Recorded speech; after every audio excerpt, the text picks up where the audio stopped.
আসসালামু আলাইকুম। সংবাদের শুরুতেই থাকছে শিরোনাম। রাশিয়া ইউক্রেন যুদ্ধে অংশ নেওয়া বাংলাদেশি যুবক নিহত। দুপুরের মধ্যে ঢাকাসহ 10 জেলার ঝড়ের আভাস।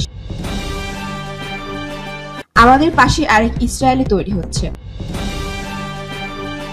মৌলিক সংস্কার বলতে কি বোঝাতে চাইছে জাতীয় নাগরিক পার্টি।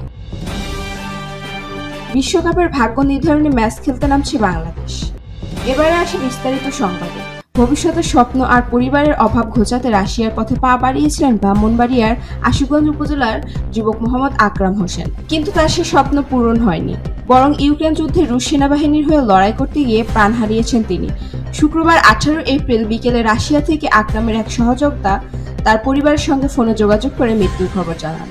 দুপুরের মধ্যে রাজধানী ঢাকা সহ দেশের 10 জেলা ঝড় হতে পারে বলে জানিয়েছেন বাংলাদেশ আবহাওয়া অধিদপ্তর। এসব জেলার নদীবন্দরগুলোকে সতর্ক সংকেত দেখাতে বলেছে সংস্থা। শনিবার 19 এপ্রিল বাংলাদেশ আবহাওয়া অধিদপ্তর মোহাম্মদ তারিকুল নেওয়াজ কবিরের দেওয়া দুপুর 1টা পর্যন্ত দেশের অভ্যন্তরীণ নদীবন্দর সমূহের জন্য আবহাওয়া পূর্বাভাসে তথ্য জানানো হয়। আবহাওয়া অফিস জানায় আজ দুপুরের মধ্যে ঢাকা, ফরিদপুর, মাদারীপুর, টাঙ্গাইল, বরিশাল, পটুয়াখালী, কুমিল্লা, নোয়াখালী, চট্টগ্রাম ও কক্সবাজারের ওপর দিয়ে দক্ষিণ পশ্চিম দিক থেকে ঘন্টায় 45 থেকে 60 কিলোমিটার বেগে বৃষ্টি, বজ্রপাত সহ অস্থায়ী দমকা ঝোড়ো হাওয়া বয়ে যেতে পারে। এসব এলাকায় নদীবন্দর সমূহকে 1 নম্বর সতর্ক সংকেত দেখাতে বলেছে সংস্থাটি।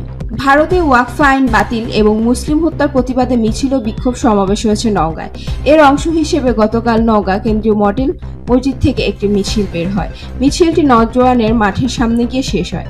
পরে সেখানে ঘণ্টাব্যাপী বিক্ষোভ সমাবেশ অনুষ্ঠিত হয়। বিক্ষোভ সমাবেশে বাংলাদেশ খেলাফত মজলিস নওগাঁ জেলা থেকে শাখার সভাপতি এবং জাতীয় অগ্রাসন প্রতিরোধ মঞ্চ নওগাঁর অন্যতম সমন্বয়ক খন্দকার রেজাউর রহমান, জাতীয় নাগরিক পার্টির নওগাঁর সংগঠন দেওয়ান মাহমুদ আলম আল সুহাগ, বৈষম্য বিরোধী ছাত্র আন্দোলনের নওগাঁর সমন্বয়ক আরমান হোসেন, গণ অধিকার পরিষদের নওগাঁর নেতা অধ্যক্ষ আব্দুর রহমান। নির্বাচনের সময় নিয়ে স্পষ্ট হওয়ার জন্য বিএনপি যেদিন প্রধান উপদেষ্টার সঙ্গে বৈঠক করল, সেদিনই জাতীয় নাগরিক পার্টি এনসিপি বলল, মৌলিক পরিবর্তন ছাড়া নির্বাচন দিলে সেই নির্বাচন গ্রহণযোগ্য হবে না।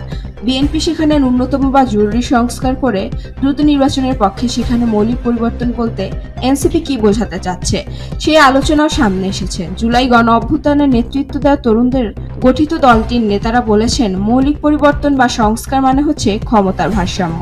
বাংলাদেশের রাষ্ট্রের বর্তমান ক্ষমতা কাঠামো এক ব্যক্তি কেন্দ্রিক। এ ব্যবস্থা সংবিধানের মাধ্যমে সমর্থিত হওয়ার কারণে শেখ হাসিনা সরকার ফাঁসিবাদী হয়ে উঠতে পেরেছিল। চলতি বছরের শুরুতে জানুয়ারি-মেদের 2025 ওয়ানডে বিশ্বকাপে সরকারি জায়গা পাওয়ার প্রথম সুযোগ হাতছাড়া করেছিল বাংলাদেশ। দ্বিপাক্ষিক সিরিজে ওয়েস্ট ইন্ডিজকে হারাতে পারলেই নিগারা সুলতানা জ্যোতির দল আইসিসির এই মেগা টুর্নামেন্টটির টিকিট পেতে যেত। আরও একবার সেই ক্যারিবীয়দের সঙ্গে লড়তে হচ্ছে টাইগার্সদের। বিশ্বকাপ বাছাই পর্বে আজ শনিবার উভয় দলই নিজেদের ভাগ্য নির্ধারণী শেষ ম্যাচ খেলতে নামছে।